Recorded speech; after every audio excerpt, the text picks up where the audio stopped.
আজকে তৈরি করে দেখাবো উত্তরবঙ্গের একটি বিখ্যাত প্রচলন রেসিপি।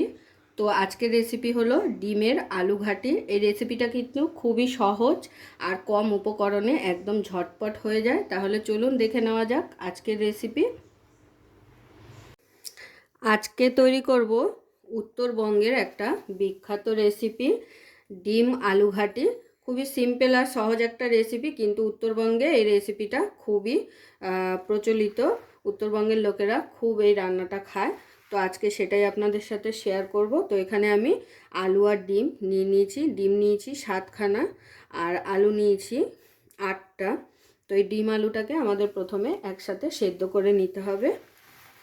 তো আমি একটা প্রেসার কুকারে ডিম আর আলুটাকে সেদ্ধ করে নেব। দুটো সিটি মারলেই আমাদের ডিম আর আলু সেদ্ধ হয়ে যাবে। তো আলুগুলো কিন্তু আমি গোটাই দিয়ে দিচ্ছি, কারণ আলুগুলো একটু হাত দিয়ে ম্যাশ করে নিতে হবে, আদাভাবে ভেঙে নিতে হবে, পুরো ভাঙলে হবে না আর কেটে নিলেও হবে না। আর ডিমটাকেও দিয়ে দিচ্ছি পরিমাণ মতো জল।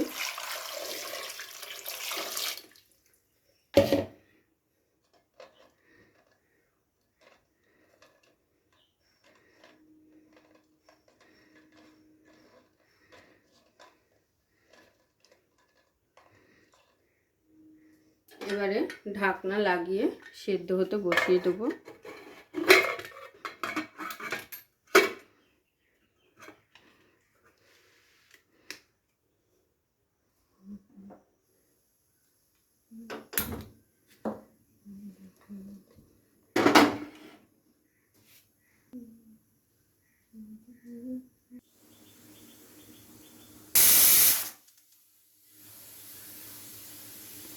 তো 3টে সিটি মারা আমার হয়ে গেছে। এবারে কিন্তু আমি গ্যাসটা অফ করে দিয়ে এবারে একটা পাত্র নিয়েছি, পাত্রের মধ্যে ঠান্ডা জল নিয়েছি। এবারে ডিম আর আলুগুলো তুলে এই ঠান্ডা জলে রাখবো। রেখে ডিম আর আলুগুলোকে ছাড়িয়ে নিতে হবে। তো ডিম কিন্তু ছাড়িয়ে নেওয়া আমার হয়ে গেছে। এবারে আলুটাকেও আমি ঠান্ডা জলে তুলে নিয়েছি। আলুগুলোকেও ছাড়িয়ে নিতে হবে।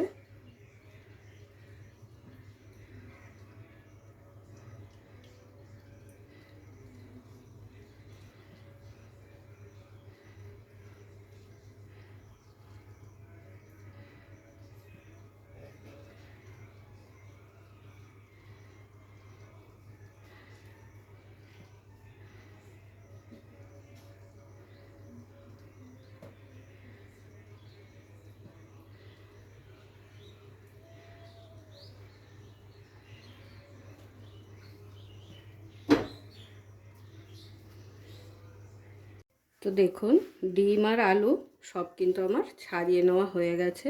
আর ডিমগুলোকে কিন্তু আমি ছুরি দিয়ে একটু এইভাবে কাট করে দিয়েছি দুদিকে, যাতে করে মশলাগুলো খুব ভালোভাবে ডিমের ভেতর যায়। এবারে ডিমগুলোকে আরেকটি পাত্রে তুলে নুন হলুদ মাখিয়ে নিয়ে ভেজে নিতে হবে। আর এদিকে আলুটাকে এইভাবে হালকা করে একটু চাপ দিয়ে ম্যাশ করে দেবো। খুব বেশি কিন্তু ম্যাশ করব না, এইভাবে।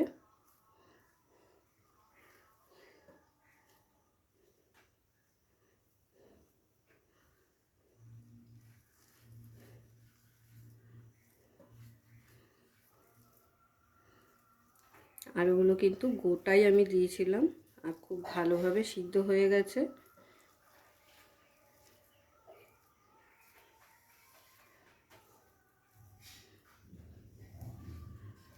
তো এইভাবেই কিন্তু রাখবো আলুগুলো। তাহলে চলুন শুরু করছি এবার রেসিপিটা। তো এবারে শুরু করছি রান্নাটা। ডিমগুলো ভাজার জন্য আমি এখানে কড়াই বসিয়ে দিয়েছি। কড়াইতে দিয়ে দিচ্ছি সর্ষের তেল। তেলটা গরম হয়ে গেছে। এবারে তেলের মধ্যে ডাইরেক্ট দিয়ে দিচ্ছি নুন আর হলুদ। ডিমগুলোকে ভেজে নেব এক এক করে।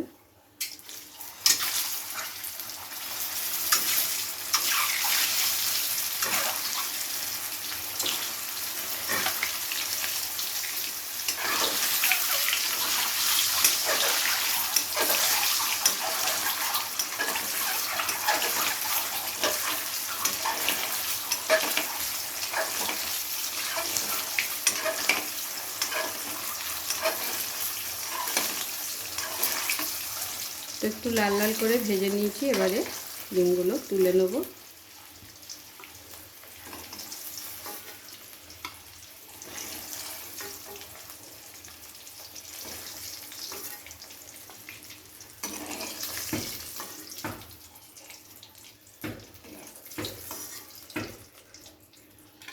এরপর এই তেলের মধ্যেই ফোড়নের জন্য দিয়ে দেবো দুটো এলাচ, একটা দারচিনি আর দুটো শুকনো লঙ্কা।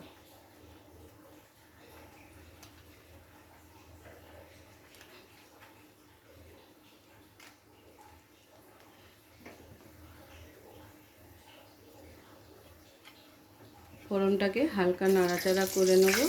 ফোড়নটা থেকে যখন একটা সুন্দর ফ্লেভার বেরাবে তখন এর মধ্যে দিয়ে দিতে হবে পেঁয়াজ কুচি।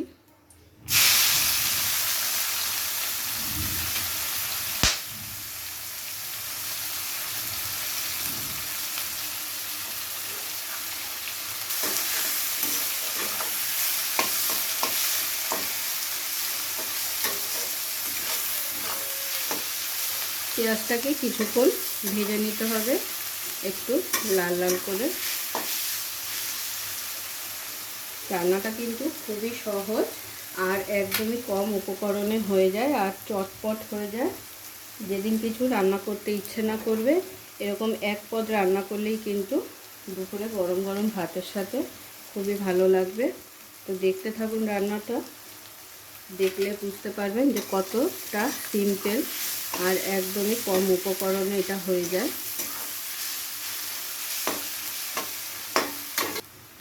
তো দেখুন পেঁয়াজটা যখন ঠিক এই পর্যায়ে ভেজে নেওয়া হয়ে যাবে তখন এক এক করে এর মধ্যে মশলাগুলো অ্যাড করে দেবো।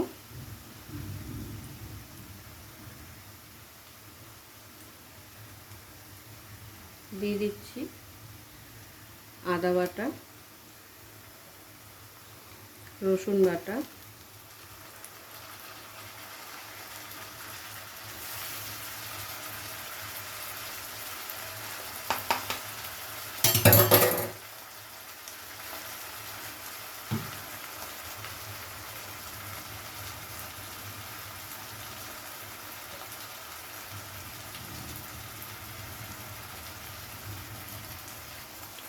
লঙ্কা বাটা,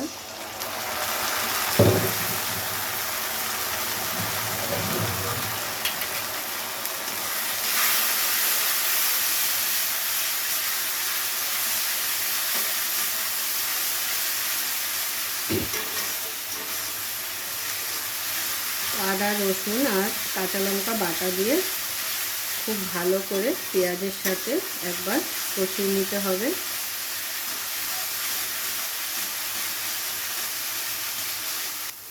তো পেঁয়াজের সাথে তিনটে মশলাকে খুব ভালোভাবে কষিয়ে নিয়েছি। দেখুন তেল ছাড়তে শুরু করে দিয়েছে। ঠিক এই পর্যায়ে দিয়ে দেবেন সামান্য পরিমাণ একটু জল, আর জলটা দিয়ে খুব ভালো করে মিশিয়ে নিয়ে এখানে গুঁড়ো মশলাগুলো অ্যাড করে দিতে হবে। যেমন দিয়ে দিচ্ছি স্বাদ অনুযায়ী লবণ, হলুদ,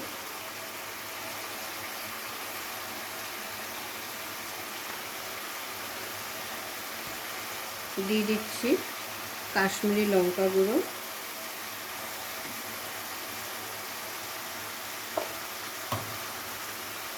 এরপর দিয়ে দিচ্ছি জিরে গুঁড়ো। এবারে সমস্ত মশলাকে একসাথে খুব ভালো করে কষিয়ে নিতে হবে। জলটা দেওয়ার কারণ হলো মশলাগুলো যাতে পুড়ে না যায়, তো সেই কারণে একটু জল দিয়ে এইভাবে গুঁড়ো মশলাগুলো তারপর দিয়ে যদি কষানো হয় তাহলে কিন্তু মশলাটা খুব ভালোভাবে কষে যায়। দিয়ে দিচ্ছি টমেটো কুচি,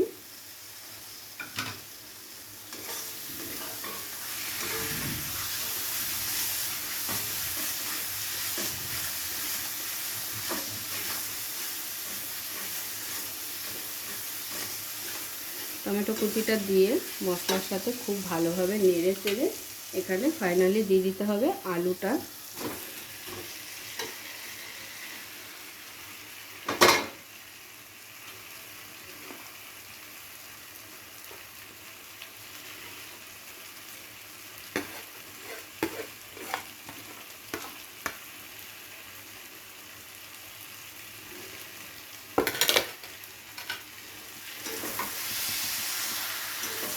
এবারে আলুর সাথে মশলাগুলোকে খুব ভালোভাবে কষাতে হবে। আলুটাকে কষিয়ে নেওয়ার জন্য আবারও একটু জল অ্যাড করে দিলাম।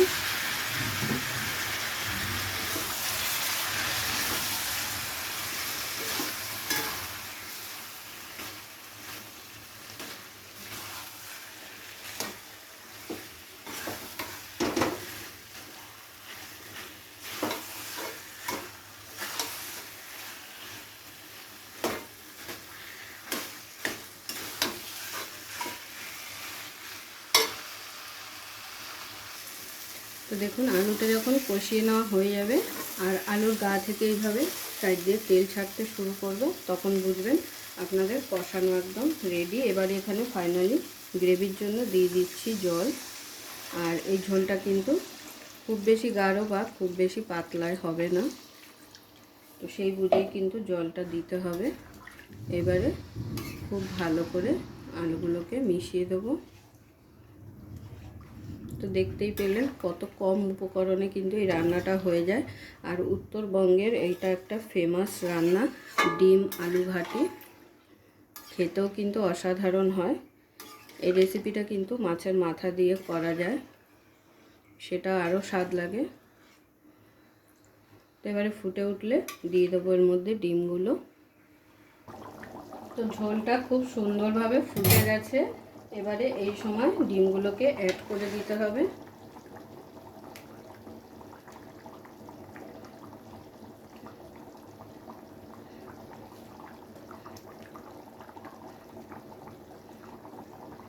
আর তার সঙ্গে দিয়ে দিচ্ছি কটা কাঁচা লঙ্কা।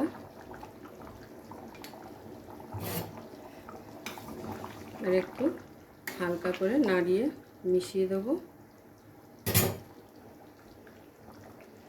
আর এর সাথে দিয়ে দিচ্ছি একটা ভেজে রাখা ডিমের অমলেট।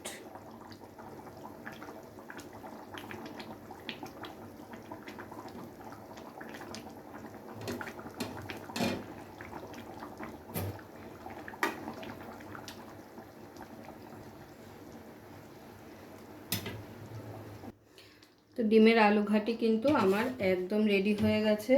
এবারে আমি আপনাদের ঝোলের থিকনেসটা একটু দেখিয়ে দিই। ঝোলটা কিন্তু ঠিক এরকম থাকবে, খুব বেশি গাঢ়ও না আবার একদম পাতলা টেলটেলেও না। আর এরকম রাখলে তবেই কিন্তু স্বাদ হবে খেতে। তো নামানোর আগে দিয়ে দিচ্ছি সামান্য একটু গরম মশলা।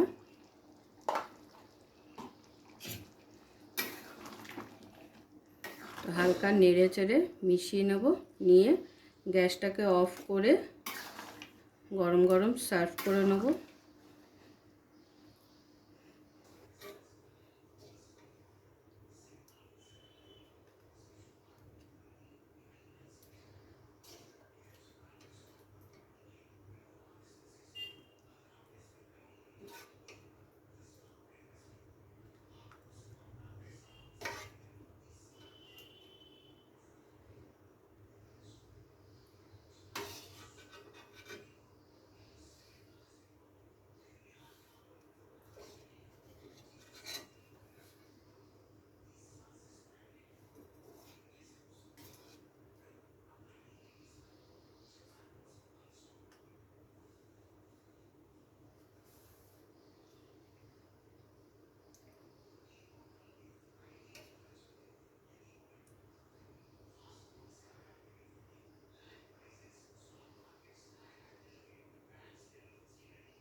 পুরো ভিডিওটা দেখার জন্য সকলকে অসংখ্য ধন্যবাদ। এরকম আরও নিত্য নতুন ভিডিও দেখার জন্য চ্যানেলটি অবশ্যই সাবস্ক্রাইব করে নেবেন আর পাশে থাকা বেল আইকনটি প্রেস করে নেবেন নতুন রেসিপির আপডেট পাওয়ার জন্য। তো সবাই ভালো থাকবেন, সুস্থ থাকবেন। আবারও দেখা হচ্ছে আপনাদের সাথে নতুন একটি রেসিপি নিয়ে।